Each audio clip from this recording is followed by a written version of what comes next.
Muchas gracias por la invitación, primeramente al comité organizador y a ustedes por dedicarme este tiempo. Y como dijo Yasmín, yo trabajo 2 líneas de investigación. Una es reconocimiento de patrones en imágenes digitales, y como ya les platicó Yasmín, y la otra que surge de mi línea de posgrado, que es propagación de ondas en medios poroelásticos. Y el día de hoy voy a platicar sobre la segunda línea.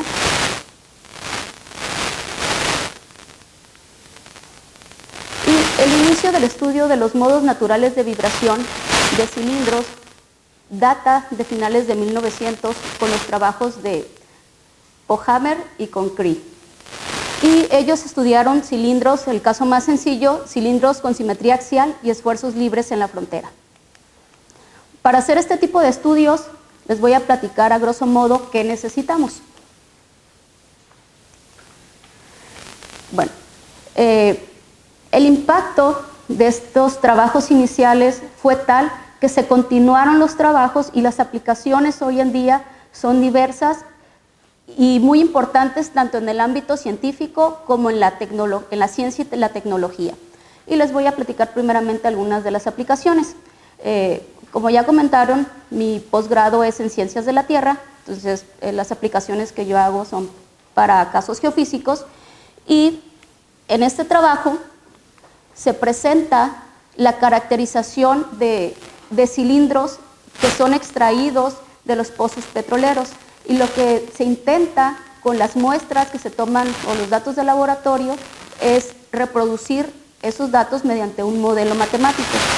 El problema que surge en este tipo de México y lo que se quiere determinar es qué cantidad y qué tipo de gas hay en esas zonas de hidratos de gas. Por ejemplo, puede haber gas metano, y si se libera el gas metano, hoy en día sabemos que es uno de los gases que causa el efecto invernadero y es el que está ocasionando el cambio climático, el cambio en la temperatura y niveles de agua, del mar o de los océanos.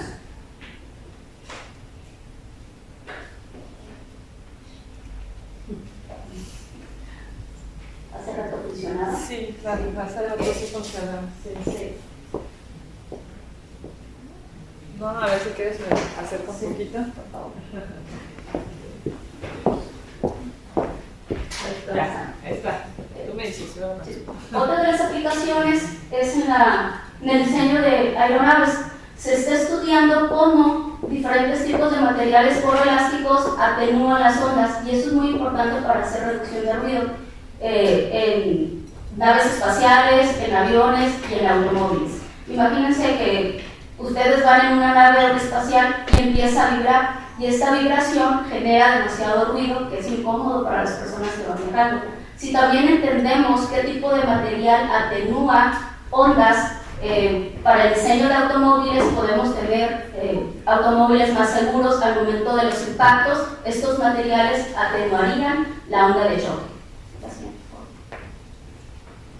También la teoría de medios poroelásticos se está aplicando en modelos de medicina para caracterizar anomalías en los huesos, por ejemplo, el cáncer. Bueno, entonces, ¿de qué se trata medios poroelásticos y cómo medimos las propagaciones de ondas de los modos naturales de vibración en cilindros? Vamos a tomar el caso más sencillo, un cilindro elástico con simetría axial y esfuerzos libres en la frontera. Como tenemos en la parte de abajo, voy a tomar otro apuntador. Sí, apuntador. Sí.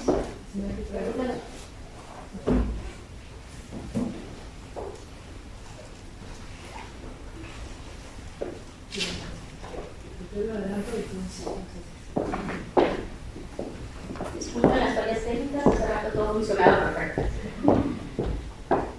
Aquí tenemos la ecuación de movimiento para este tipo de fenómenos. Aquí tenemos la aportación de las torsiones y aquí tenemos en la parte de la divergencia la aportación de los cambios volumétricos.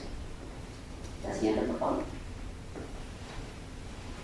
En esa ecuación aparecen dos constantes muy largas, las constantes de Lamé, y esas se obtienen a partir de la ley de Hooke. que nos dice cuál es la relación que existe entre el esfuerzo y la deformación del objeto. Aquí tenemos un esquema de cómo, a partir de aplicar una deformación, el esfuerzo que sufre esta cara en las tres direcciones.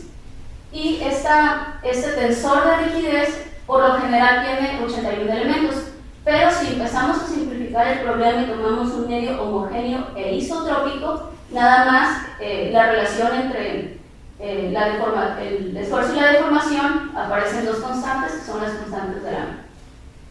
Y esas constantes son importantes porque están asociadas con las propiedades del medio a partir de la razón de Poisson y el módulo de Young. Y la razón de Poisson no es otra cosa más que la relación entre la deformación radial y la deformación axial que sufre el objeto.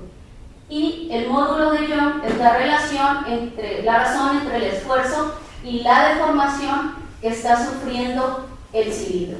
Y estas constantes, que son las constantes de la M, están en función de esas dos constantes, que a su vez nos dan información sobre la densidad del medio y la propagación de las ondas S y las ondas P en el cilindro.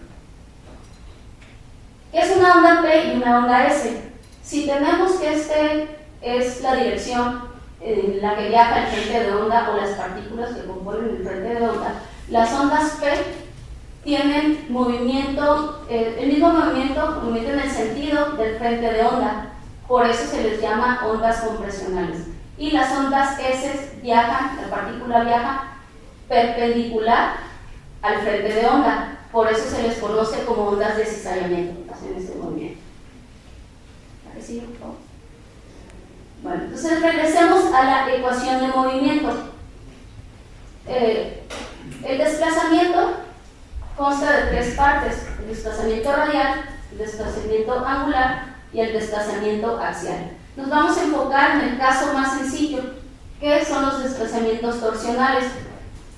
Por ende, nos vamos a quedar solamente con este tipo de movimiento. Y vamos a trabajar en el dominio de frecuencias. Y como estamos trabajando con un cilindro, pues el laplaciano los vamos a expresar en coordenadas cilíndricas.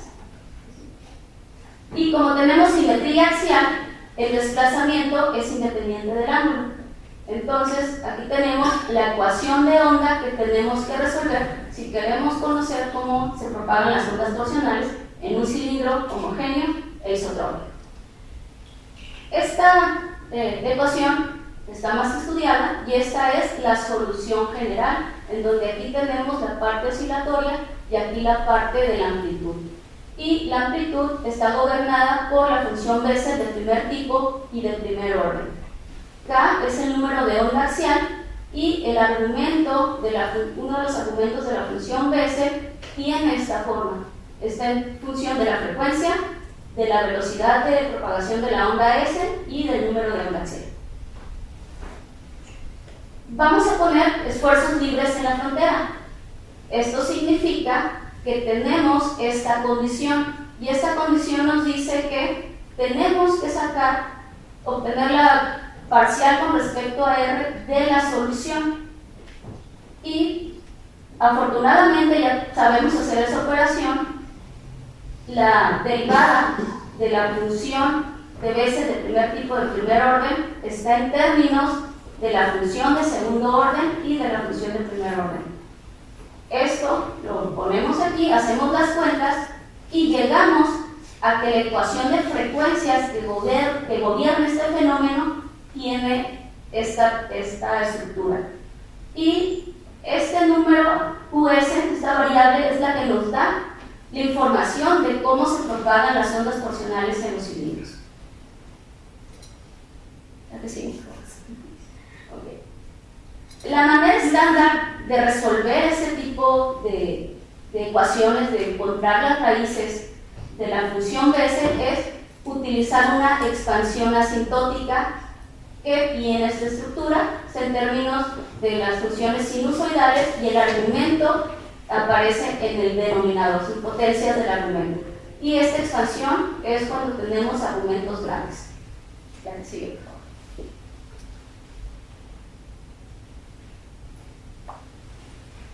¿Quién está? Sí. Bueno, ahora, si consideramos, si hacemos una simplificación en la expansión de las funciones sinusoidales hasta segundo orden, vamos a poder reducir el problema a tener que resolver esta ecuación. Pero esta variable, que es la que tiene implícitamente la información de la propagación de las ondas torsionales, ¿cómo la podemos trabajar? La que sigue, ¿no? Recordemos la definición que era la razón entre la frecuencia, la velocidad de la onda S y el número de onda axial. Reescribimos esta ecuación para obtener esta forma, donde esta es la velocidad que nos interesa, que es la frecuencia entre el número de onda. Y si suponemos que esta razón en magnitud es menor a 1, podemos utilizar la expansión binomial. La que sigue. De esa manera ya obtenemos la expresión para esta variable en términos de la velocidad que nos interesa. Sustituimos en la ecuación previa que habíamos obtenido, hacemos las cuentas, despejamos y llegamos a que la velocidad de la onda torsional está en términos del radio del cilindro, de la frecuencia y de la velocidad de la onda S. Y a partir de ahí podemos diseñar experimentos, hacer predicciones. Eso surge de los estudios de 1900, como les comentaba, y en 1959 Gassis, en estos dos trabajos, el primero es teórico y el segundo son ejemplos numéricos, trabaja con anillos cilíndricos. El cilindro del medio está hueco, entonces tenemos un anillo de espesor H. Entonces tenemos la cara interna, está en R igual a R1, y la cara externa, que tiene radio 2. ¿La que sigue, por favor?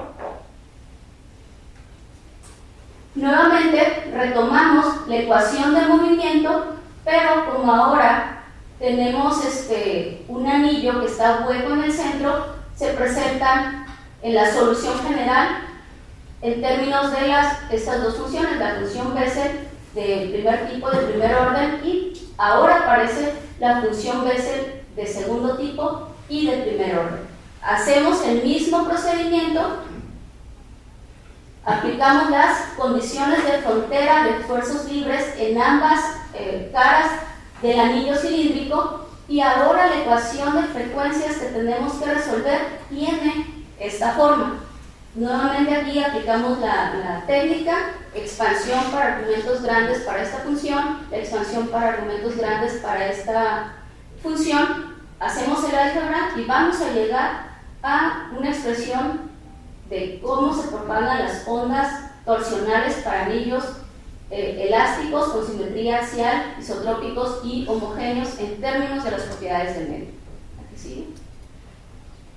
Eso es el trabajo previo para entender qué es lo que sucede en medios poroelásticos.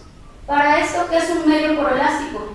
Es la esponja con la que lavamos los trastes, la vajilla o la loza, se le diga, nada más que en forma de cilindro. Eso se pone a vibrar en el laboratorio y se registra la propagación, cómo se propaga la onda y cómo se atenúa la onda. Pero ahora el caso pues ya se nos complica más, porque tenemos esta, que es la ecuación de movimiento, que es una generalización de lo que ya habíamos estudiado, en donde aparece la parte, la aportación torsional, la aportación de los cambios volumétricos, pero aquí ya tenemos atenuación en la parte temporal y atenuación en la parte espacial. Biot estudió este caso en términos del desplazamiento del sólido y del desplazamiento del fluido. Ahorita más adelante les voy a explicar porque yo estoy trabajando con la teoría de Biot de viscosidad teoría Biot extendida o viscosidad añadida, en donde el vector de desplazamiento está compuesto por el vector del centro de masa, que se mueve el sólido y el fluido como un todo, y el campo interno, que es la diferencia que existe entre el sólido y el fluido. La que sigue, por favor. En la teoría de Biot, lo que hizo Biot a mediados de 1950 fue unir la teoría de elasticidad y la mecánica de fluidos a microescala, y eso luego se hace un promediado volumétrico y lo lleva a la macroescala. En este tipo de teorías ahora tenemos, en particular en la teoría de Biot, tenemos tres tipos de ondas que se propagan: la onda P rápida, la onda S rápida, y esta onda P lenta es una onda difusiva. Pero como les comenté, existe una discrepancia en lo que se observa en el laboratorio y el modelo matemático. El modelo matemático, la atenuación de la onda es superior a lo que se observa en el laboratorio. Eso da un indicio que hace falta un término difusivo o un aporte difusivo de la teoría. Y es por eso que aparece la teoría de Biot de viscosidad añadida, en donde naturalmente surge la onda S lenta. Esta onda es muy difusiva, que prácticamente se propaga en la frontera. Perdón, prácticamente se atenúa en la frontera, se cae muy rápido. La solución general es muy similar a la que tenemos para los anillos elásticos, pero ahora vamos a tener dos componentes. Aquí tenemos la ecuación, el desplazamiento en términos de la velocidad de la onda rápida, la onda S rápida, y aquí tenemos esta parte que nos da información de cómo la propagación de las ondas están asociadas con la onda S lenta. En 2015, Perati y Burihara estudian la propagación de ondas en cilindros huecos utilizando la teoría de Biot de viscosidad añadida para cilindros, para anillos homogéneos isotrópicos y con esfuerzos libres en la frontera. Esta es la ecuación de onda que resuelven, que es la misma que trabajamos mi director de tesis, el doctor Pratap Sahai, y yo en 2009. ¿Sigue? Con base en estas ecuaciones y en las extensiones asintóticas que hicimos de estas dos funciones, ellos llegan a que tienen que resolver este sistema. Aquí están las propiedades del medio e implícitamente está la aportación de estas funciones. ¿Sí, por favor? Resuelven numéricamente esas ecuaciones y vean el rango de frecuencia en el que reportan cómo se propaga la onda y cómo se atenúa la onda. Toda la información ahí está mezclada, no sabemos qué raíz están graficando en cada una de las mediciones o de la frecuencia seleccionada, y vemos que el rango de frecuencias pues es no varía mucho, es muy corto. La que sigue, por favor. ¿Y qué es lo que hacen? El sistema lo resuelven con el método de la bisección. ¿Sí? Un método numérico pues, bastante rudimentario, pero sabemos que vamos a encontrar las raíces con ese método. ¿Sí? Con base en ese trabajo, pues me puse a pensar qué se puede hacer, qué información podemos obtener de esa problemática planteada. Pues retomemos la solución general para la propagación de ondas torsionales en anillos cilíndricos porolásticos y aplicamos condiciones de esfuerzos libres en ambas fronteras. La que sigue, por favor.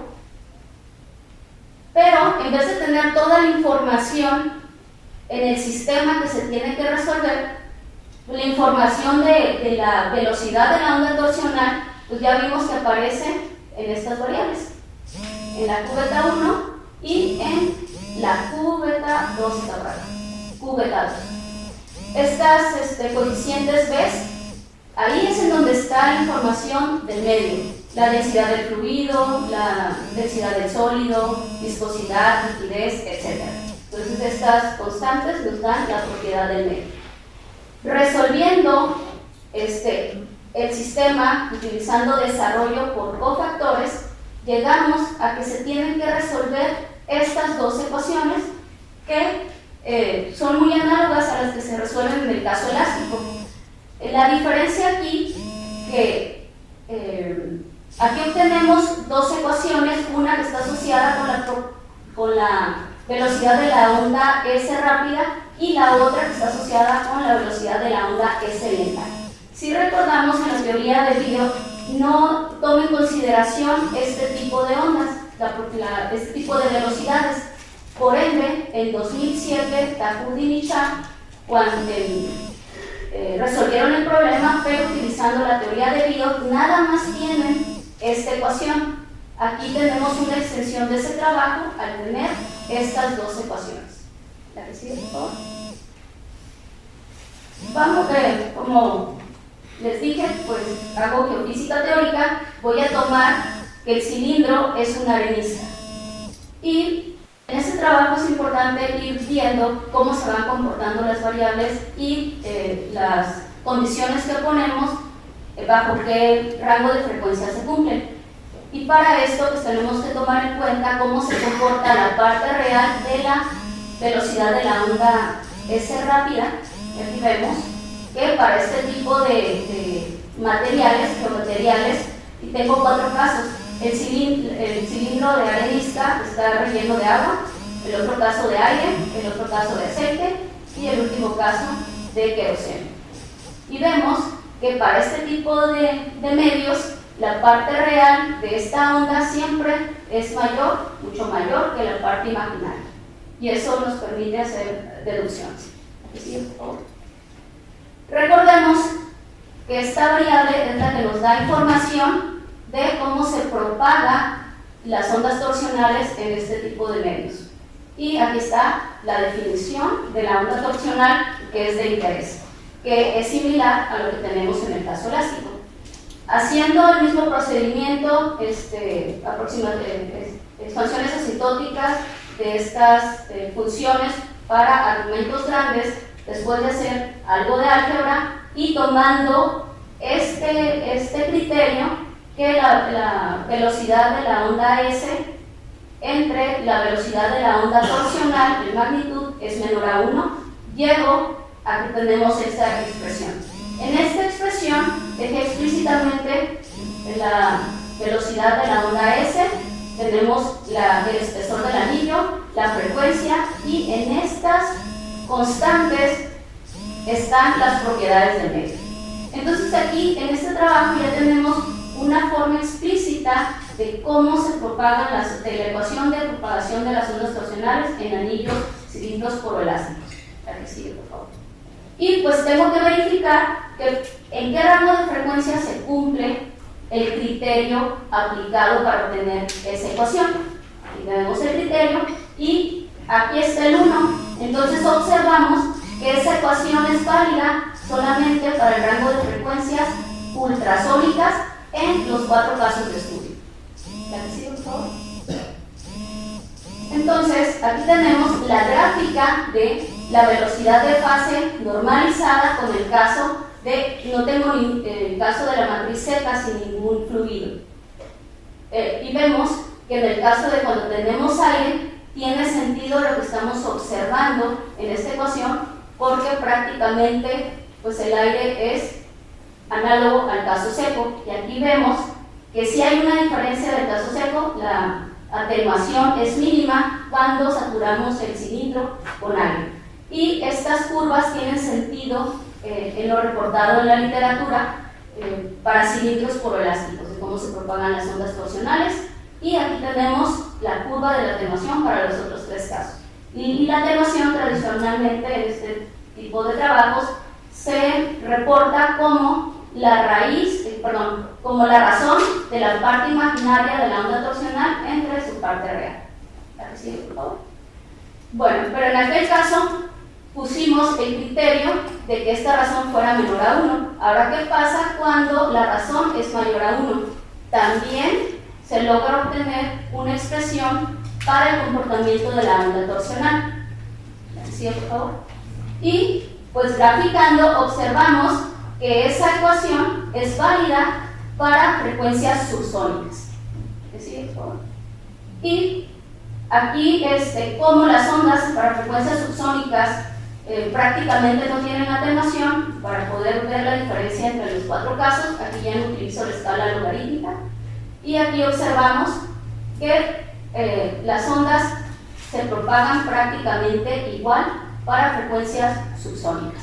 ¿Aquí sigue, por favor? Ahora, ¿qué es lo que sucede en frecuencias sónicas?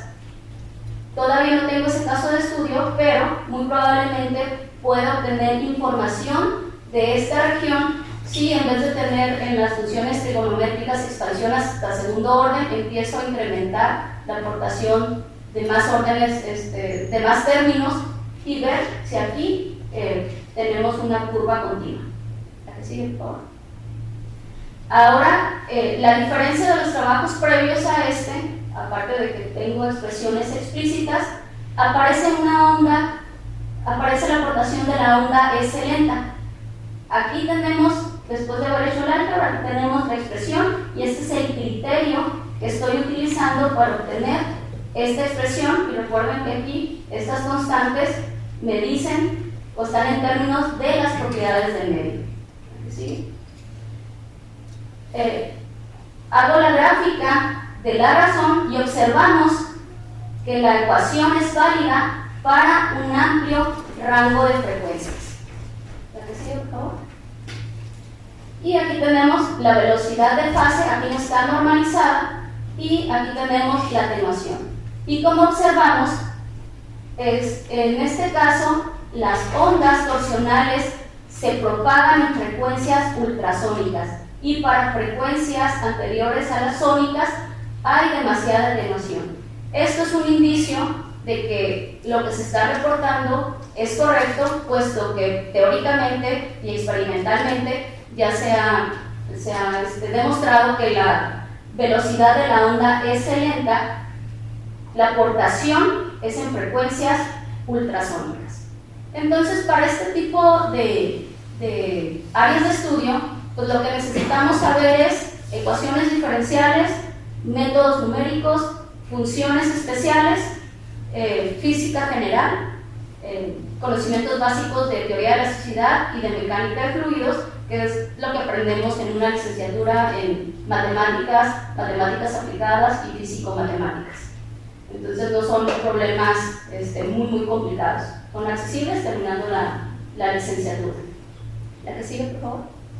Y pues le quiero dar las gracias nuevamente al comité por la invitación y a ustedes por su tiempo. Aquí, quien esté interesado en este tipo de trabajos, aquí está mi página web, este es mi correo electrónico, y nada más para ubicarnos, aquí está Monterrey y acá está Ensenada. Por acá está Tijuana, allá arriba. Y esta es una foto del campus Ensenada de Ciencia y Tecnología de la UABC. Y como pueden ver, si estamos muy estresados, nos podemos ir a relajar y a tener mejores pensamientos para obtener este tipo de teorías a la playa. La playa es muy fría, entonces no nos podemos meter, y aparte es rocosa. Entonces no es es nada más para ir a pensar y relajarnos. Y como ya comentaron, mis líneas de investigaciones: reconocimiento de patrones en imágenes digitales, reconocimiento de patrones en señales sísmicas y propagación de ondas en medios correlativos. Afortunadamente ahorita ya tengo la madurez para poder combinar reconocimiento de patrones y lo que aprendí en el posgrado con medios correlativos para hacer aplicaciones teóricas. Muchas gracias.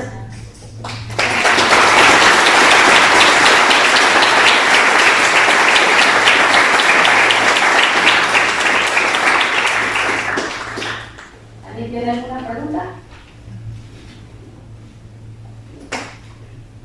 Los cilindros que decías de los pozos petroleros son esos que sacan con arenisca, con todo el, sí. O sea, con los cilindros que luego quedan ahí, que también sirven para estudios geofísicos. Sí, exactamente. Esas son las muestras que ponen a vibrar y registran las ondas, la propagación de la onda y la atenuación. Y con base en eso, en geofísica, ¿qué es lo que se está interesado? Es en la porosidad y en la rigidez del medio.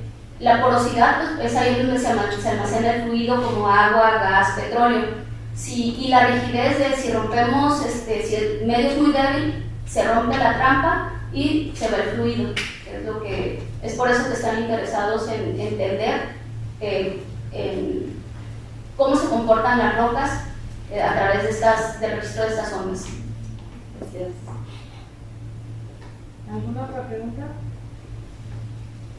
No. Bueno, pues te agradecemos de nuevo, señor. Muchas gracias.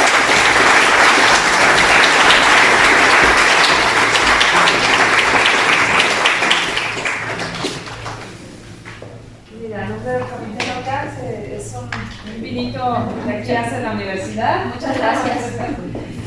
Ya, y este es el reconocimiento.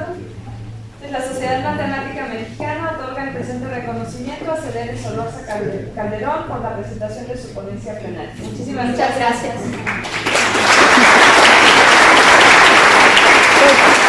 Nuevamente.